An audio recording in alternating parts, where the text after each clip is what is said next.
Your knowledge of contract language is imperative. You must know what a violation looks like if you wish to be active in its cessation.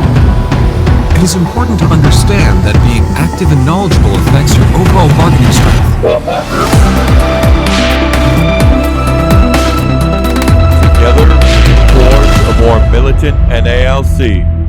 Good morning and welcome back to Parcels of Knowledge, the podcast dedicated to delivering knowledge to the city letter carrier, with your host, the Roseville Wrecking Ball, recording from the beautiful city of Roseville, currently on grievance 411. The lines are closed for submitting questions to the presidential candidates Cariff and Henry. Soon enough, they will be hearing from me again, and we will have a double episode drop on one day once our Q&As are recorded. Hopefully, that will be sooner than later. I had two great people come to me with suggestions that revolve around MOUs, and they were amazing suggestions. First, I will start with the great Terry Furton's suggestion from East Point, Michigan. Back in the beginning of the year, we had former President Carter's passing. And as you know, with the passing of a president, we have a day of mourning given to us in the form of administrative leave. The government declares a day of mourning, and you get paid if your post office happened to be closed. They don't have to be closed. They could be open, and you'll have to have your day of mourning on a different day. This year, the day of mourning was January 9th. Anyone whose day off was January 9th, or whose post office wasn't closed on January 9th, January 9th, which is the red day here. In other places, they have different systems of rotating days off or fixed days off. But anyone who had that day off will be given a different day to take off. And that would be paid under administrative leave. Terry suggested that if stewards haven't done so, or carriers, please make sure you guys have taken your days of mourning off, because they can only be claimed by the end of the fiscal year, which is September 30th. You stewards can figure this out for your carriers by understanding everyone who had that day off and requesting an hours type inquiry report for the designation of administrative leave. Then comparing the list of those who have taken it on that day off to those who haven't taken it. There are some caveats to this leave, so I'm just going to read the relevant parts of the MOU here. This can be found on page 181 of the National Agreement. The parties agree that the following procedures will apply to affected employees if the Postmaster General or designee determines that the Postal Service will participate in a National Day of Observation, e.g. National Day of Mourning, subsequent to the declaration of a National Day of Observance, having been made by executive order of the President of the United States. 1. Full-time employees whose basic workweek includes the National Day of Observance as a scheduled workday, but who are not directed to report for work, will be granted administrative leave for that day. 2. Full-time employees whose basic workweek includes the National Day of Observance as a scheduled workday and who perform service will be granted a day of administrative leave at a future date not to exceed 8 hours. That's the part we're looking at right there. Number 3. Full-time employees whose basic workweek includes the National Day of Observation as a non-scheduled day and are not directed to report for work will be granted a day of administrative leave at a future date. That's the second part we're looking at. Those two groups of people need to have taken their days before September 30th. 4.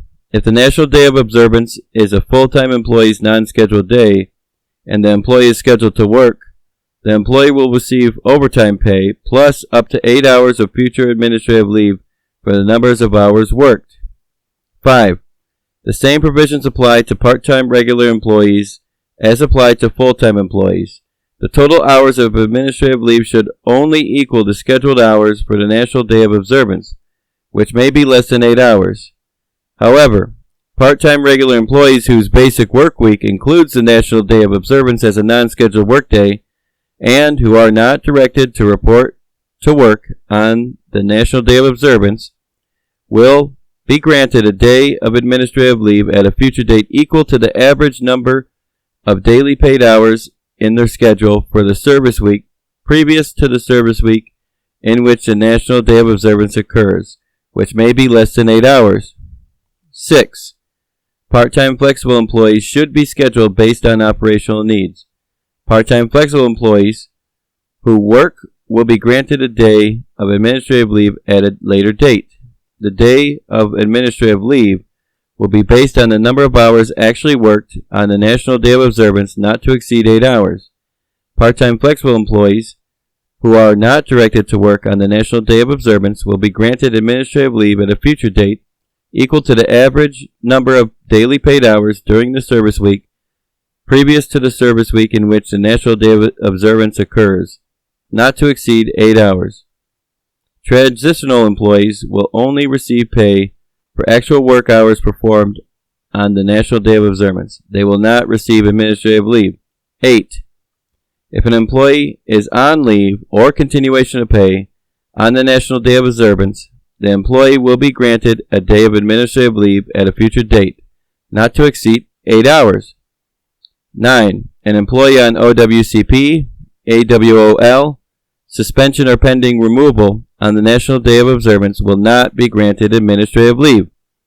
If the employee on AWOL, suspension or pending removal is returned to duty and made whole for the period of AWOL, suspension, or removal, the employee may be eligible for administrative leave for the National Day of Observance if the period of suspension or removal for which the employee is considered to have been made whole includes the National Day of Observance. Such determination will be made by counting back consecutive days from the last day of the suspension or removal to determine if the employee had been made whole for the National Day of Observance. 10.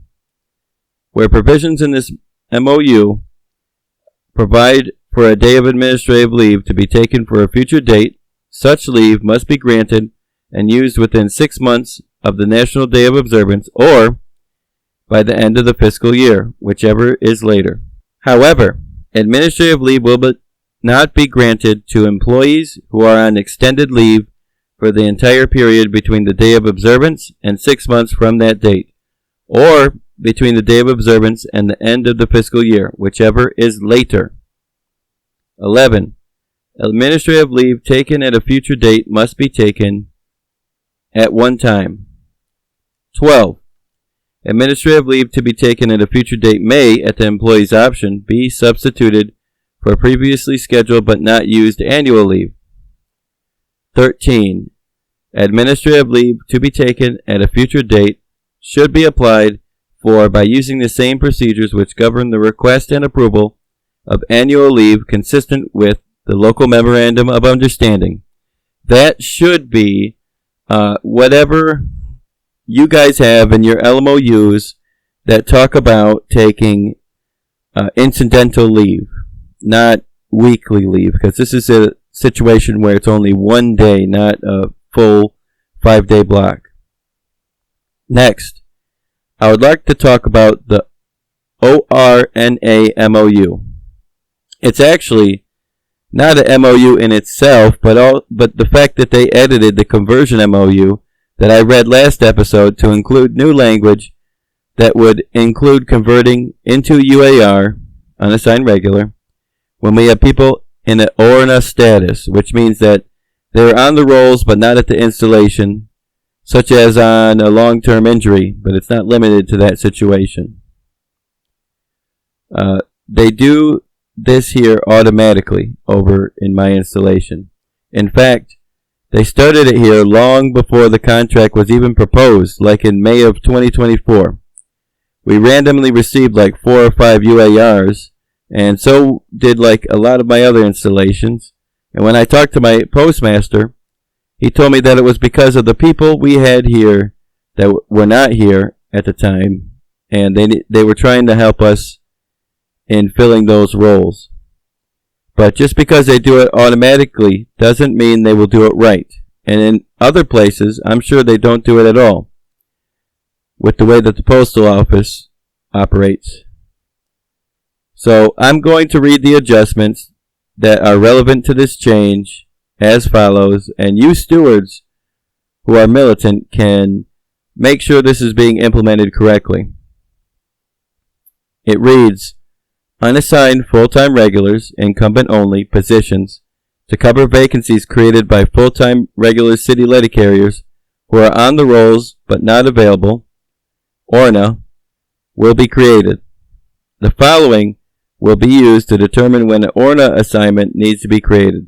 A full-time city letter carrier holding a bid position who has no paid work hours for a continuous period of 13 pay periods for approved leave without pay, LWOP, including but not limited to military LWOP, official union LWOP, limited or light duty, or injury compensation, or B, a full-time city letter carrier who becomes absent for an extended period and it is likely that the employee will not return to duty for an extended period of time. These UAR positions will be created one time only, per ORNA carrier. In the event the ORNA carrier returns to work, once the unassigned regular is placed into the first residual vacancy in the installation, the UAR position will be delimited. The ORNA assignments created under this agreement will create full-time opportunities as defined above. This can be found on page 159 of the new national agreement. So folks, if you have a regular who has been approved for LWOP for at least 13 consecutive pay periods, then make sure that your area is converting part-time employees into UARs. Like I said before, they do it here automatically since before the contract was agreed to, but just because they do it on their own doesn't mean they are doing it right. Thank you to my good friend from New York that asked me to do the ORNA MOU. I appreciate it. A very good call. Not sure if he wants to be named, but I appreciate it, friend. Now, also, I really do appreciate all the comments that was left in response to my last call for comments. You guys are awesome. And that sums it up for today. 2 actionable items for you stewards and carriers who have the will to ensure your rights are being followed. Don't forget to use up that day of mourning pay. The date for using it is coming up fast, September 30th. My mention here is too little too late, unfortunately, but it's better than not at all.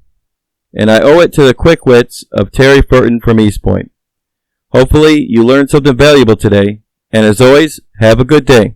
Out to the Roseville Wrecking Ball. He is an Article 8 scholar, and thank God, we need Article 8 scholars right now. The Grievous Genius and the Roseville Wrecking Ball doing amazing work. Brothers and sisters, this guy is good, man. He's fucking good. And my boy Joshua, he killed it. Man, he's lockstep right now. He's killing it. You would think this guy has been around for 30